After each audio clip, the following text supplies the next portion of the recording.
నిజామాబాద్ కు జాతీయ పసుపు బోర్డు రావడంతో పసుపు రైతుల దశ తిరగనుంది. దీంతో పసుపు రైతుల పంట పండినట్లేనన్న అభిప్రాయాలు వ్యక్తమవుతున్నాయి.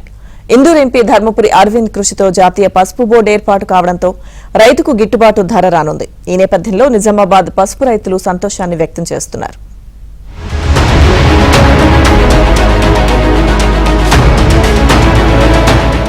ముప్పై ఏళ్లుగా నిజామాబాద్ రైతులు చేసిన పోరాటం ఫలించింది. జిల్లాలో జాతీయ పసుపు బోర్డు ప్రారంభమైంది.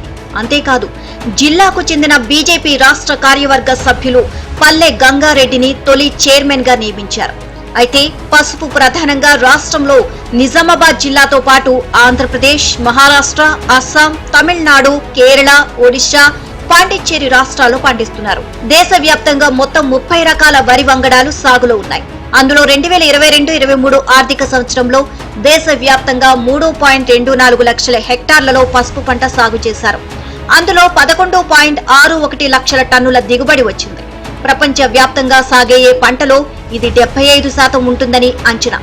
దేశంలో అత్యధికంగా మహారాష్ట్రలో 2.78 లక్షల టన్నులు, ఆ తర్వాత తెలంగాణలో 2.32 లక్షల టన్నులు ఉత్పత్తి జరిగింది. దేశవ్యాప్తంగా ఉండే పసుపు బోర్డును నిజామాబాద్ గడ్డ మీదకి తెచ్చిన మన ధర్మపురి అరవింద్ అన్నకు మేమందరం రైతుల పక్షాన ప్రత్యేక ధన్యవాదాలు తెలుపుతా ఉన్నాం. ఈ పసుపు బోర్డు కోసం ఎన్నో ఉద్యమాలు చేసిన తర్వాత ఈ రోజు ఒక పండుగ పూట పవిత్రమైన పసుపుకు సంబంధించినటువంటి బోర్డుని ప్రారంభించుకోవడం చాలా చక్కటి ఒక పసుపు రైతులకి కేంద్రం ఇస్తున్నటువంటి బహుమానంగా మేము భావిస్తున్నాం. నిజామాబాద్ పసుపు బోర్డు ఏర్పాటుతో నాణ్యమైన పంట పండేలా రైతులను ప్రోత్సహించడం, ప్రపంచ మార్కెట్లో భారత ఆధిపత్యాన్ని నిలబెట్టేలా బోర్డు చేయూత అందించనుంది. అంతేకాదు బోర్డు ఏర్పాటైన నిజామాబాద్ లో పసుపు ఆధారిత పరిశ్రమలు, పరిశోధనాశాలలు ఏర్పాటవుతాయి. రైతు శిక్షణ కేంద్రాలు, క్రయ విక్రయాలకు చెందిన వ్యాపార కేంద్రాలు ఏర్పాటు చేస్తారు. విదేశాలకు ఎగుమతులు చేసే కేంద్రాలు కూడా నెలకొల్పుతారు. అర్హులైన వారికి లైసెన్సులు ఇచ్చి ఈ వ్యవస్థను నడిపే కార్యాలయాలు రానున్నాయి. రైతులకు కావాల్సిన యంత్రాలు అందుబాటులోకి వస్తాయి. ప్రధానంగా పసుపు పంటకు గిట్టుబాటు ధర ప్రకటించి రైతును ఆదుకునే అవకాశం ఉంది.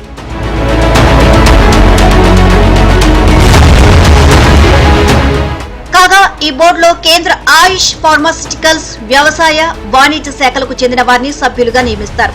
పసుపును అత్యధికంగా పండించే 3 రాష్ట్రాలకు చెందిన సీనియర్ అధికారులకు రొటేషన్ పద్ధతిలో కేంద్రం బాధ్యతలు అప్పగిస్తారు. అయితే తనపై కేంద్ర ప్రభుత్వం పెట్టిన బాధ్యతలు సక్రమంగా నెరవేరుస్తానని తెలియజేశారు బోర్డు చైర్మన్ పల్లె గంగారెడ్డి.